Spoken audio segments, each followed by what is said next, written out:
Happy Wednesday, everyone. Thank you very much for joining us for another session of RM Smart Investing. In today's class, I'm going to speak about perhaps the greatest trader in the world and the lessons that we can learn, not mainly from just his strategy or philosophy, but his life and the life story and also the things that he did rightly and wrongly. And I think we learn a lot more from the things that went wrong than just went right. So the trader in question is Jesse Lawson Livermore. He was has been labeled the greatest trader, stock operator, stock trader, commodities trader in the history. And the reason we label that is, first of all, I had a class on the greatest trades and the traders, and Jesse Livermore had, he actually ranked at the second biggest trade in the history, and his call on the crash of 1929. And he correctly predicted that, and he was in it. He made about $100 million, which is equivalent to 1.2 billion today. He's also famous currently predicting the 1907 stock market crash. So it is important that we follow the pattern and the way he was thinking, but also, again, as I mentioned, his life story. One of the ways we know that a trader is the greatest is when the other greatest legends of trading follow his stories and his lessons. And one of the biggest ones is Paul Tudor Jones. If you're not familiar with him, I definitely encourage you to become familiar. He's one of the wealthiest traders in the world, one of the most successful. He has a Robin Hood Foundation, and he has a lot of sayings. So I want to start with his saying. The interesting thing is, some of his quotes actually follow what Jesse Livermore has said. So his lessons come from Jesse Livermore. And mainly, especially the most important rule of trading, to play great defense, not great offense. And again, you will see a lot of great traders are very good risk managers. They really are, they do not count their profits. They look at what are the chances of their losses. Another great follower of again, Jesse Livermore is the founder of Citadel, which is Citadel is, yeah, I suppose it's what we hedge fund, but it is the one that brings liquidity. And, you know, you've got the Robin Hood and all the other trading platforms. It's King Griffin, one of the, again, wealthiest investors and traders. And he also follows the philosophy of Jesse Livermore. So you see, when the successful traders, the most successful traders follow the trader, then you know it's very, very much worthwhile following to see what it is. So I'd like to start our journey with the life story of Jesse Livermore, because I think by looking at his journey, we learn so much, not about just the man, but about the paths that you've taken. And again, there are times that we are very difficult on ourselves as an investor, as a trader, and we think we are unique. We are the only ones. And we see, my God, in this situation, they are the most successful traders also are human beings, and they have made the same mistakes. They have lacked discipline, which you will see in the story of Jesse Livermore. And, you know, whether we learn from them or not, that's another thing, but you'll see that pattern, it repeats. So basically, hopefully, lessons we learn today, it will help us with our trading, especially if the environment that we are in. I thought this would be very timely to look at this, the life of Jesse Livermore. So Jesse Livermore, he was born in 1877 in Massachusetts. He was born to a family of farmers, and he was a bright young kid. He was the youngest of the three, and it was a surprise child. And basically, by age 3.5, he was reading and writing. He was very good at math, and that was something that came easily to him. And by age 5, he was actually reading newspapers, especially the financial pages. Now, one thing that happened was his dad is, being a farmer, and he wanted to pull him out of school, this bright young kid, and put him in making money in the farming. And once he turned 14.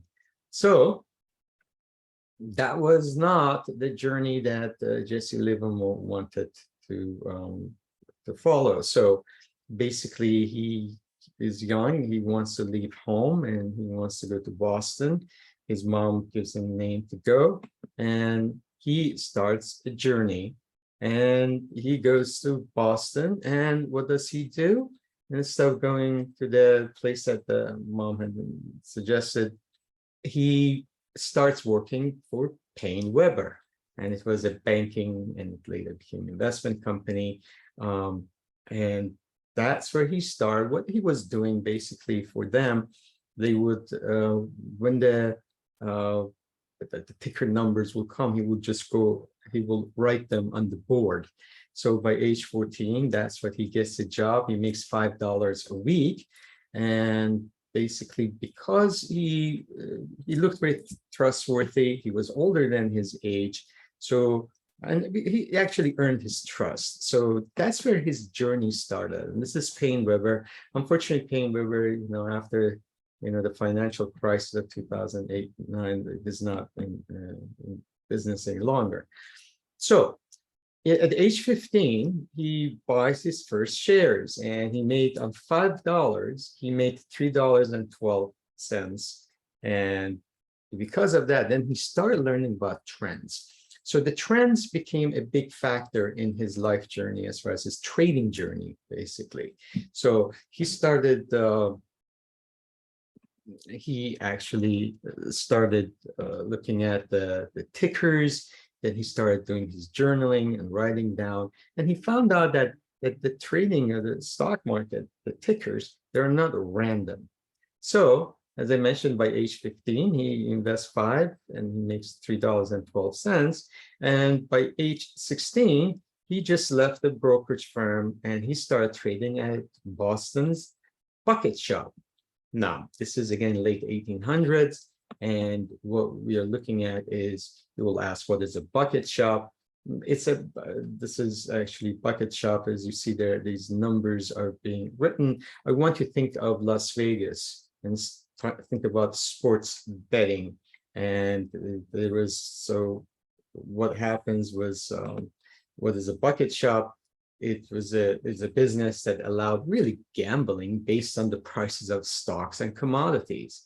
So in 1906, U.S. Supreme Court actually defined what is a bucket shop, which is an establishment which is nominally for the transaction of stock exchange business, but really it is a direction of it, whether it's on grains, oil, whether it's the stocks.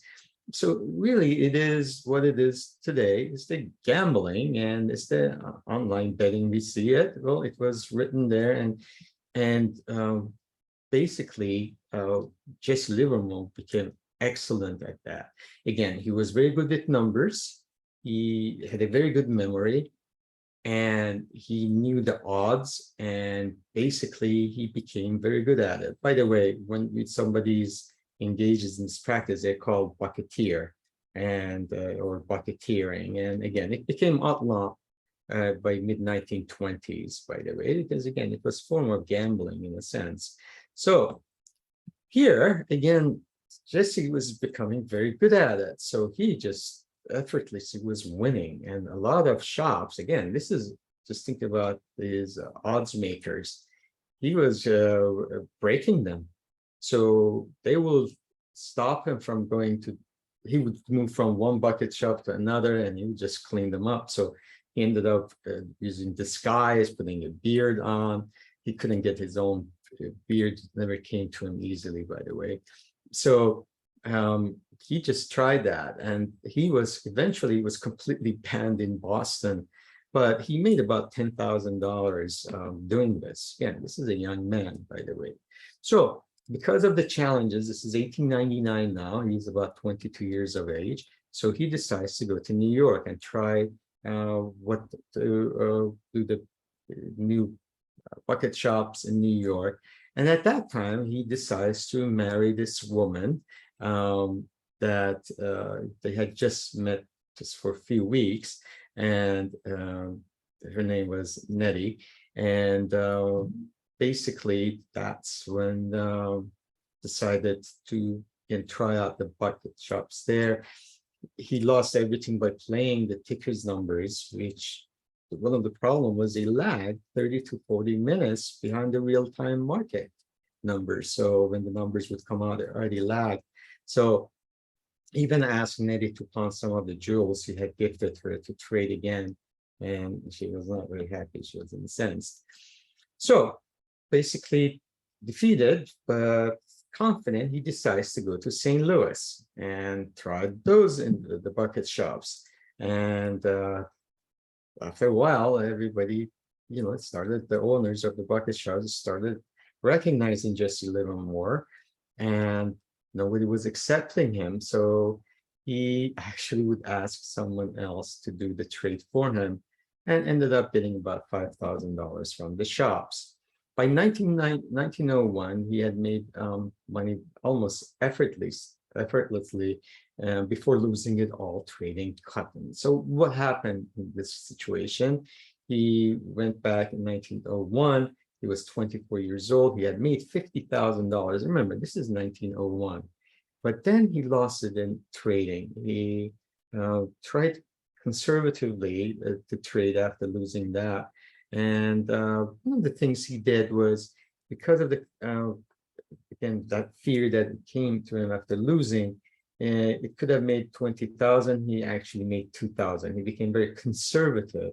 So, but also he became, again, he was a playboy and he was enjoying his bachelor life in the city. So he was making the good money. At age 28, Livermore had $100,000 in his name, and that's 1906. But he was losing confidence. So he goes on vacation to Palm Beach, but not before he decided to short Union Pacific stock, which was the train or the railroad stock. And because of that, he wanted to take a break, because again, he wanted to take a break. So before doing that, he just actually shorted that. He had a psychic surge he'd never felt before and decided to short the Union. But then he goes to, again, he enjoyed a good life. So here it is, actually, this is the lavish Breakers Hotel in Palm Beach, where again, he spent vacations gambling and socializing with the beach club owner, Ed Bradley. So, and his friends thought that he was crazy. How could he short Union Pacific stock? Because again, this is the Industrial Revolution, the railroads are moving, the economy is expanding. So how could he actually short it? Well, he comes back, and then upon that time, well, we had the San Francisco earthquake, and which caused the Union, obviously because of the earthquake, and it actually, the stock goes down, and all of a sudden, Livermore, he makes $250,000 in this trade. Now, he could have made a lot more money, but again, he was cautious, so he immediately covered. So one of the things happened, and these are the lessons that, you will review a lot of lessons from, again, his life story, but it's interesting, as one of his mentors he listened to, and he was going to turn around and go long on Union Pacific, and he his friend and wanted to is Ed Hutton, which was an old friend who had no investment in the company. He goes out of his way to call Livermore and warn him against the move. Often turned out to be completely wrong. And what happened, he Could have made a lot of money, would have done this. And he lost, cost him $40,000. And this is important. He blamed himself for taking the tip. So I want to emphasize this tip. You will see in many, many traders, the downfalls or the pitfalls that they have is when they take tips. That's why it's important to have your own foundations, your own principles, your own discipline, and tips are as good as they are on the paper. So basically, you can see a successful man, like again, a trader like Jesse Livermore, very smart. He actually lost money taking tips, and this was not the first time or the last time, I should say. So it continued. Livermore earned the reputation of a hero in the crash of 1907. As the stock market started plunging, he went short on a hunch. So again, there was a hunch, there's a gut feeling. Again, he was a man of probabilities. He could see things. So basically, he shorted the stock market crash in 1907. And we will see why he was a hero. Livermore earned his largest sum. He made $1 million in one single day. So what happened was, with the markets crashing, a lot of investors were obviously losing a lot of money, and basically it was just exasperating. It was just continuing going down. And what happened, we have JP Morgan and then also Jesse Livermore, rather than keep squeezing the market and shorting them, they decided to buy the market back. And that's why this JP Morgan became the banker of the bankers. He became the most affluent banking investors of his time, because the things that he did, there was no central bank to do it. So basically, he became the central banker. And here again, Jesse Livermore was part of that. And that's the reason he was called the hero. They started buying all that he could carry at that time. So stop the shorting. So it really saved the stock market. And that's why, again, market appreciated to recover. And that's the reason he gained as a hero status. And many of his peers, because of that, they became rich. So after that, remember, he made $1 million in one day. So he goes and buys this is 1907. He buys a $200,000 yacht, a rail car, and an apartment on the Upper West Side. And he joined the most exclusive clubs, had a stream of mistresses. In a year, he went from 0 to $3 million and entered a new class of wealth. But the more he bought, the higher the cost of maintenance. Soon Livermore returned to the stock market. In 1908, Livermore betrayed by a friend and paid millions for it. So it goes back to the tip again. So Livermore had about $5 million in his name, and a lot of people called him his moniker is the boy plunger, because he had this hunch about when the plunging was happening or the crashes were happening. And so basically what happened was he went as a trade, in a losing trade, in a cotton in the Chicago commodities market. So why did he do that? Because he listened to Teddy Price. He was a famed cotton trader. And he couldn't explain why he had listened, since he knew the position was wrong. So again, it goes back to your self-discipline, your own analysis. And again, perhaps is a human greed, perhaps is trust in authorities maybe, but although he didn't feel right, he went to do it. But this Teddy Price, while he told him to go long, he was actually buying. Price was selling with the rest of the growers. And that's how Livermore was sunk again. Again, we're talking about $5 million in 1908.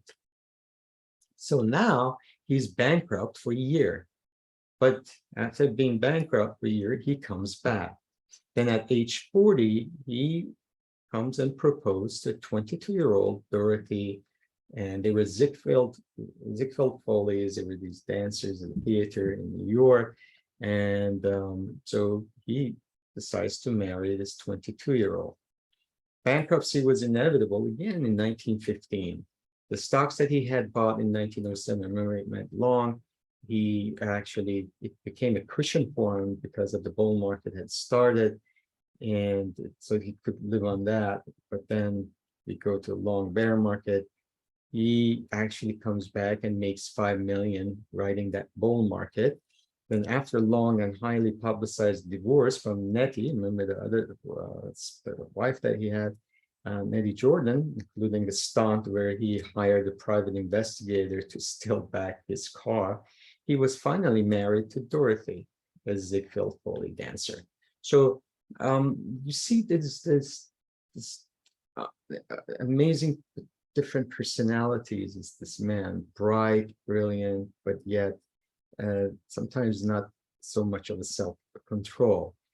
This is Siegfried Foley's, and he in later years Livermore would have affairs with several of the dancers while he was married to Dorothy. So Dorothy and Jesse, they actually finally have their first son in 1919 as a junior, Jesse Livermore second, and by 1922 they have their second son, which is Paul. So because of that, now Livermore decides to buy an extensive property in Great Neck and leaves Dorothy with an empty check to furnish the house. They were moneyed, so high society, and they didn't wanted nothing. It was a period of overwhelming happiness for the family. So here we are. Now this is the ultimate goal, and he's happy. But it's that human nature. I think the self-sabotage stays with us, and basically the story continues. Sometimes that's why it's important to take care of our own personal issues, especially as a trader, because things like this comes and haunts us. As brilliant and sometimes as lucky we are, it's still the things that our belief systems or the things that we have inside that have been sabotaging us. If you do not resolve that, they become our downfalls. So this is a picture of Livermore II and Paul. This is in 1933 in Santa Barbara. Now, with all these going on in 1920s, it lists not just Livermore's name, there was in the media. The people actually start buying and selling based on his recommendations in the papers. So now he establishes a formal trading operation, earning about $15 million. Again, this is 1920s. 2 years later, Livermore would move to a larger office with 60 staff members. Now, in 1923, and this is very important if you're not familiar with it, Edwin Lefeur, he contacted Livermore to write this book called Reminiscence of a Stock Operator. It was published in 1923, and it was republished again, reprinted, and did very well. For my students, this was a must reading. Everyone who, in the MBA course or the finance course that we had, they had to read this book because there's just so much in this book. Again, there's been many different versions of this book that's written there, and I will share that with you at the end. It is fascinating. And again, it was a book that people didn't realize it was thinly, again, veiled disguise for Livermore's own life. So this did not mention it directly, but it is his life, and character is called Laurie Livingston. So, but it's Livermore that he shares his experiences.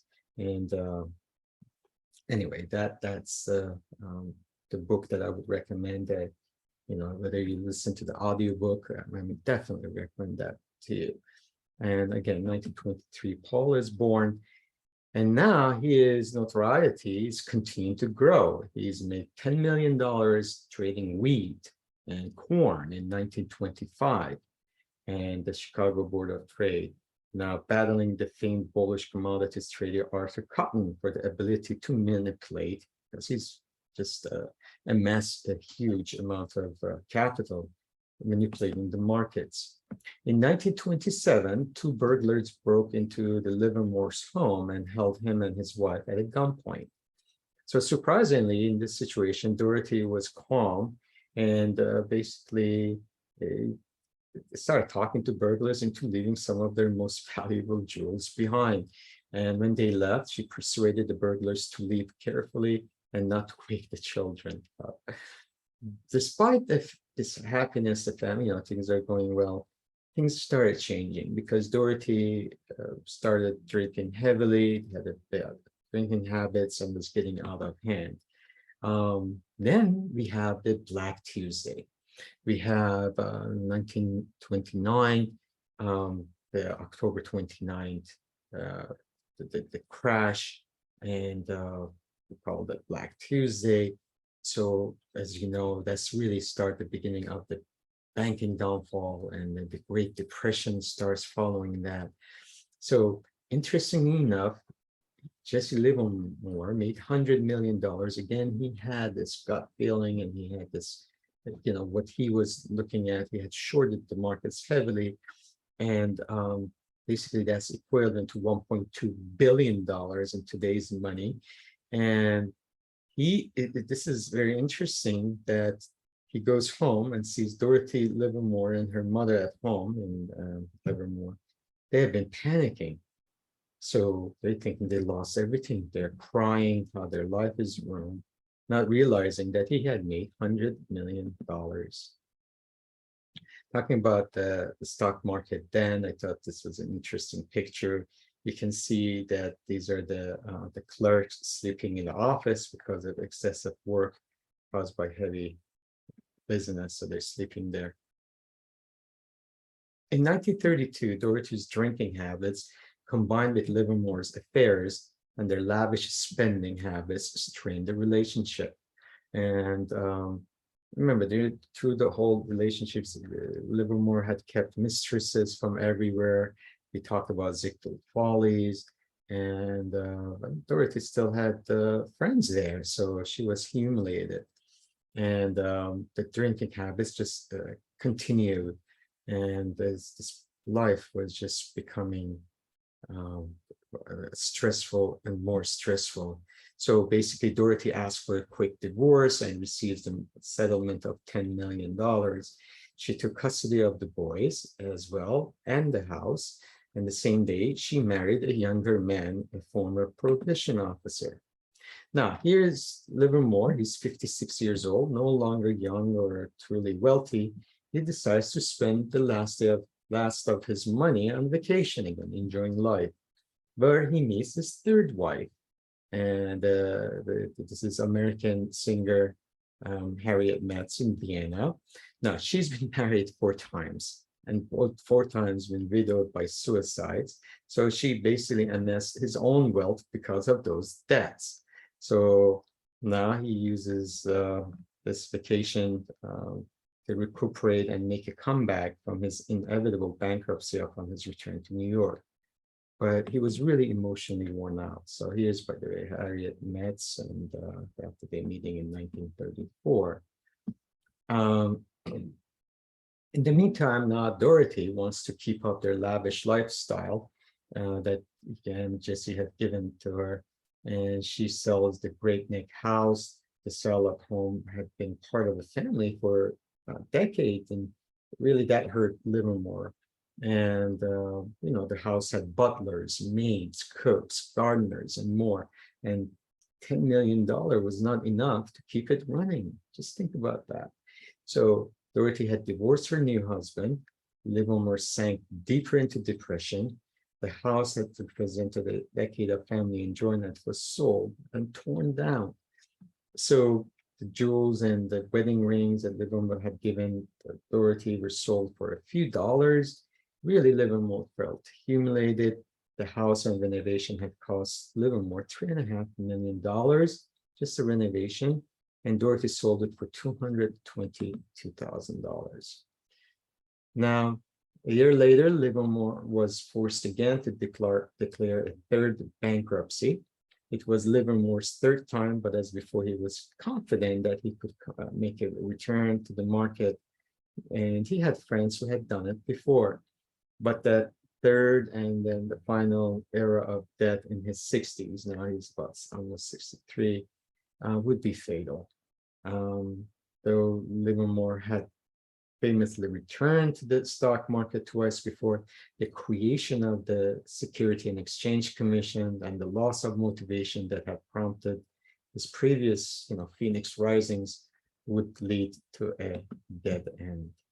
In 1935, Dorothy Livermore shot their son in the meantime. So the tragedy continues. I mean, this up and down.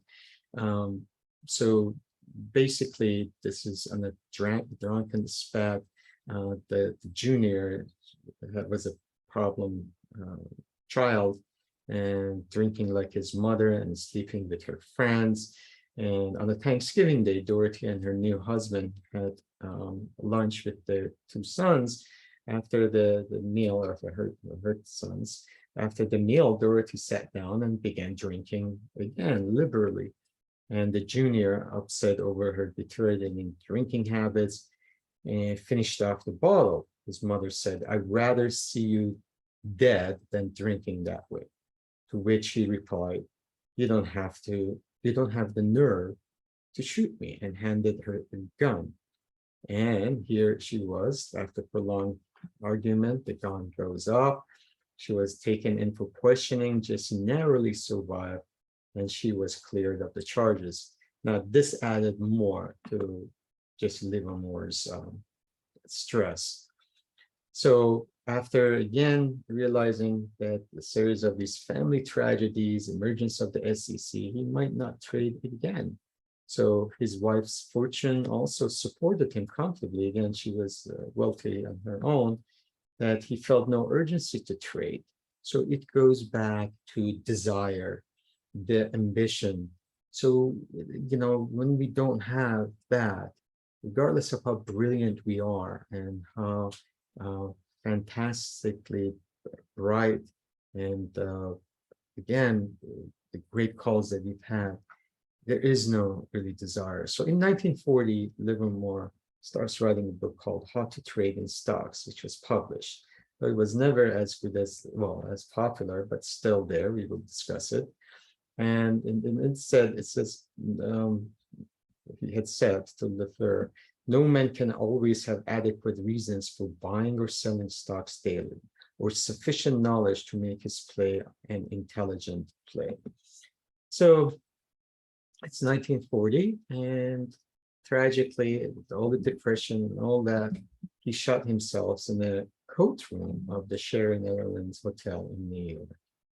Now, his wife's $7 million fortune had lulled him into sense of comfort, but he killed himself in desperation to win he had in his youth, and he was really losing himself.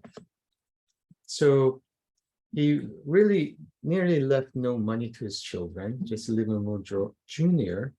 Again, he had problems. Later, he committed suicide. So the father committed suicide, the junior committed suicide. What little he had allocated to their trust fund, it was devalued over the years. Just Livermore Jr. would also fall into habits of alcoholic mother. And again, he killed himself in 1975 after shooting his beloved dog while drunk and attempting to shoot a police officer. And then Jesse Livermore Jr.'s son also committed suicide. So this is the tragedy that we see in the life of this greatest trader. So there's nothing new in Wall Street. There can't be, because speculation is as old as the hills. Whatever happens in the stock market today has happened before and will happen again, Leffer wrote. If a man didn't make mistakes, he'd own the world in a month. But if he didn't profit by his mistakes, he wouldn't own a blessed thing. So basically, again, you can see with all that success, there's so much tragedy, and this is that our life should be balanced. We should really get to know who we are. The money became really the result of his success, but his demise. And if you're not a total person, regardless of how much money you have, you don't have happiness. So let's now work on the next few slides. What I want to do, I'm going to go on the business side, on the trading lessons that Jesse Livermore has taught many. And I think it's very timely today as we are entering the markets with so much uncertainty. And this is, again, these lessons come from over 100 years ago, but absolutely are applicable today. So one of his best saying is, money is made by sitting, not trading. And that is so important. He made big bets, and that's one of the things that a lot of traders, our biggest trades have been made, or biggest monies have been made by betting big, but it's not intuitive, but he had the guts to do it.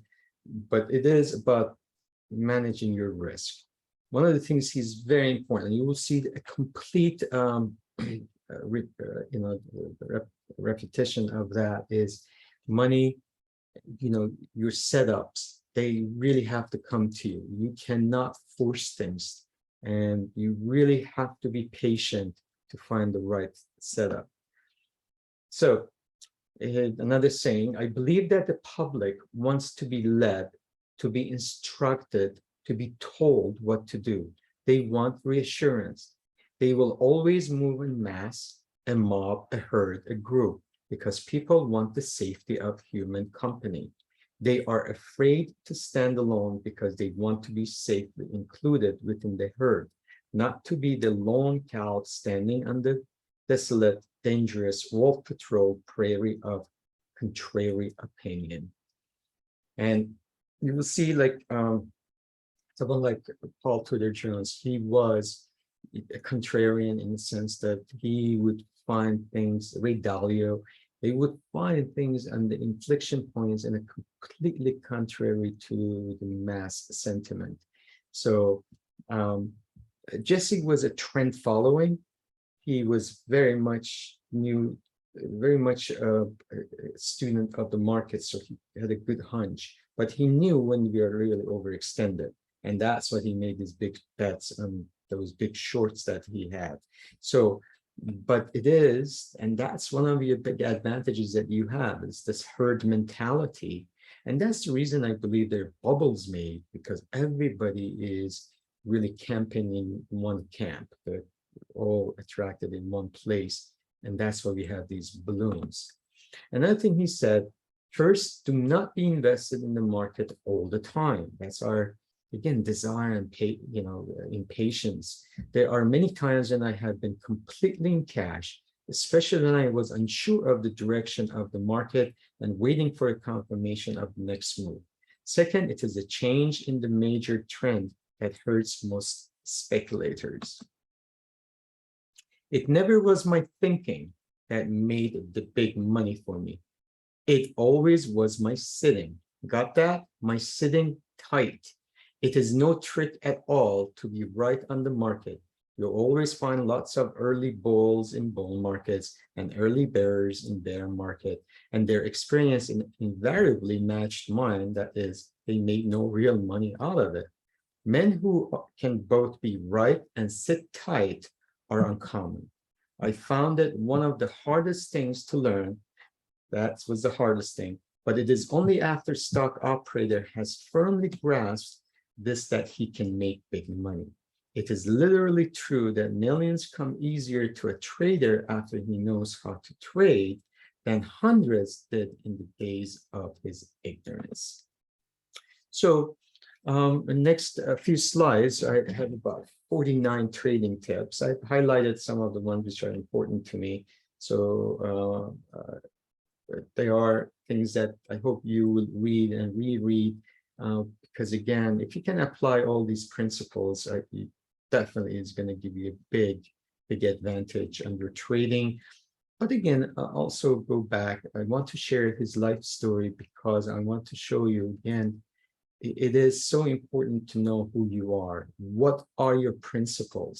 What are your desires? What are your causes, your whys? And what is your purpose? And once you have that, and then you have your mission, and trading could be part of that. Apparently, you could see that Jesse Livermore, with all that brilliance, he had no mission. It was making money, having fun, enjoy life, and then die a tragic ending. So here, I get about 5 slides each one. I try to put 9 to 12 different trading tips for you.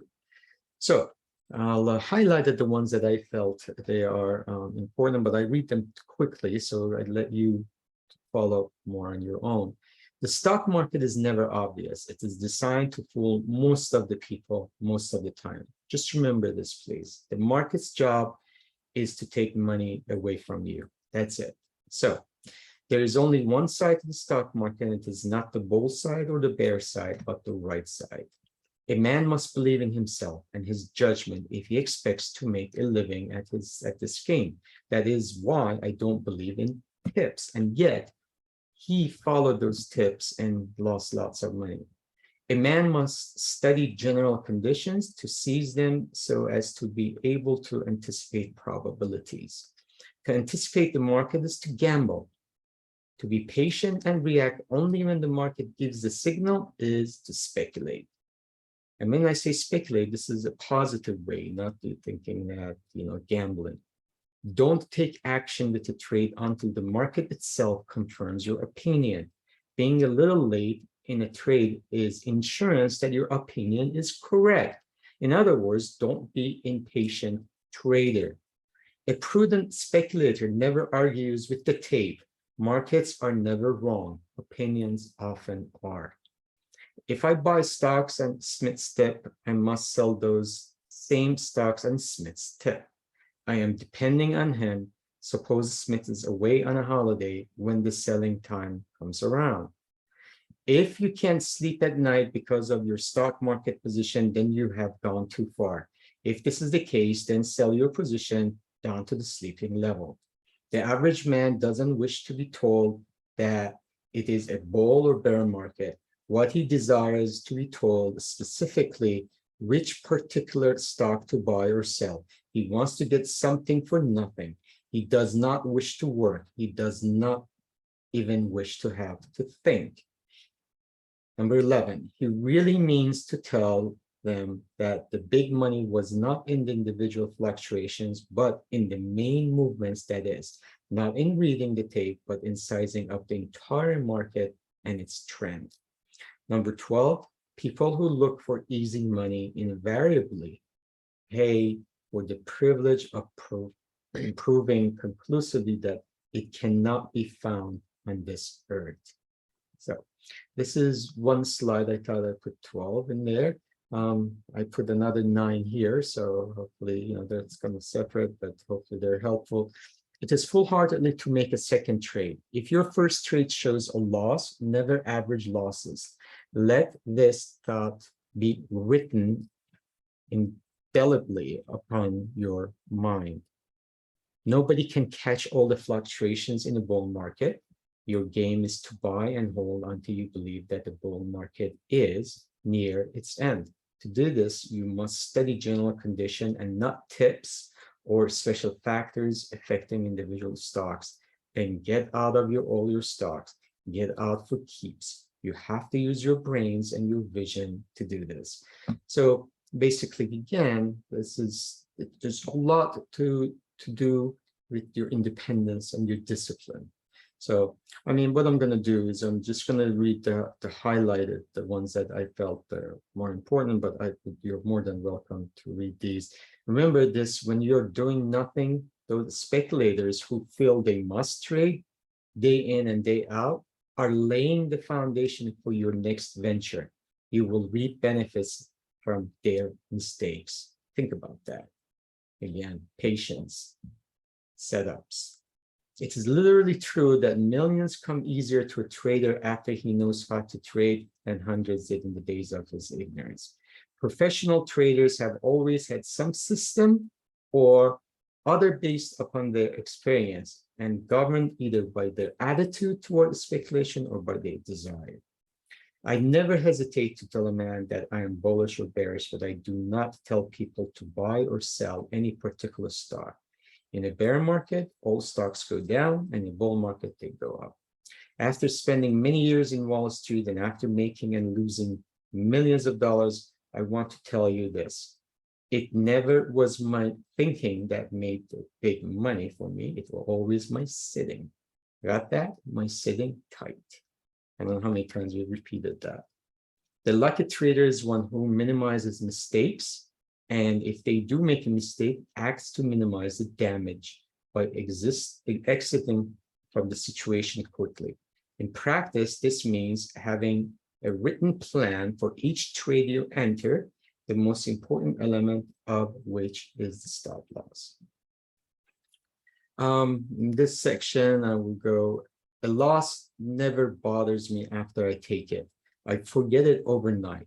But being wrong, not taking the loss, that is what does the damage to the pocketbook and to the soul. The market does not beat them. They beat themselves because though they have brains, they cannot sit tight. I did precisely the wrong thing. The cotton showed me a loss and I kept it. The wheat showed me a profit and I sold it out. Of all the speculative blunders, there are few greater than trying to average a losing game. Always sell what shows you a loss and keep what shows you a profit. Whenever I have had the patience to wait for the market to arrive at what I call a pivotal point before I started to trade, I have always made money in my operations. Play the market only when all factors are in your favor. No person can play the markets all the time and win. There are times when you should be completely out of the market for emotional as well as economic reasons. And he should be a good example for that.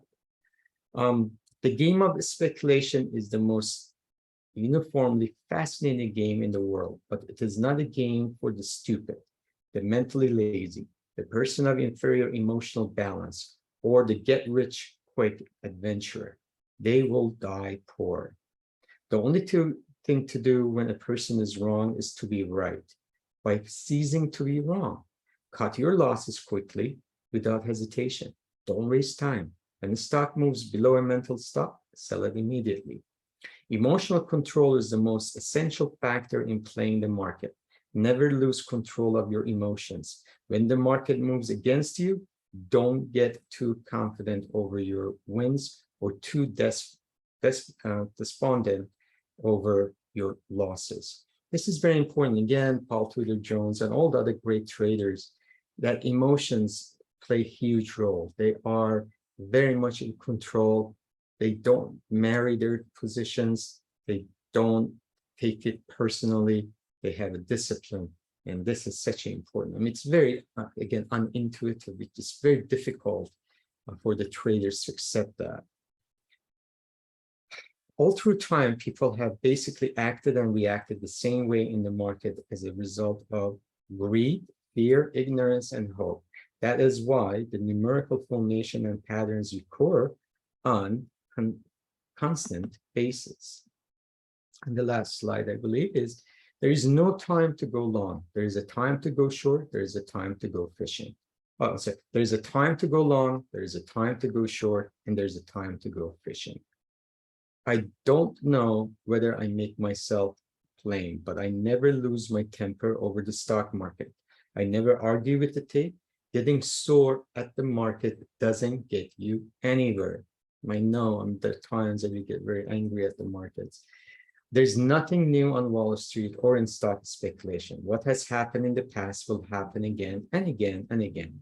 This is because human nature does not change, and it is human emotion solidly built into human nature that always gets in the way of human intelligence. Of this, I am sure. And instead of hoping he must fear, and instead of fearing, he must hope. He must fear that his loss may develop into a much bigger loss, and hope that his profit may become a big profit. This is, again, counterintuitive. Most of traders, when they're losing, they start hoping that things come back. And when they are winning, they start fearing that they're going to lose that profit. So this is, I think, such a powerful statement. So let's talk about this reminiscence of stock opera. There have been many, many versions. So I would really encourage you, you can see it is a very inexpensive book. It's not a big book. I have it in my library if you're ever interested. I have the CDs actually as well. It's fascinating. The other book, remember, he actually, in 1940, he wrote How to Trade in Stocks. So it was him talking about his, again, his principles and how his trading lessons. There's many versions of that. This is from 2006. This is from 2020. So, and then there have been many books written about Jesse Livermore, and one of them is called Boy Plunger, but there's so many other about his life, again, his principles, his trading style. So with that in mind, I hope it was something that you will pursue. I find it fascinating. I mean, I've been read his story almost maybe 35 years ago, 34 years ago. As I said, it was a must read for my students. So I hope it was something that you found useful. You would hopefully pursue that. Again, you have access to the slides, so I would recommend reading some of those tips. Again, learning from his life story, which is pretty tragic. So with that in mind, I'm gonna stop recording and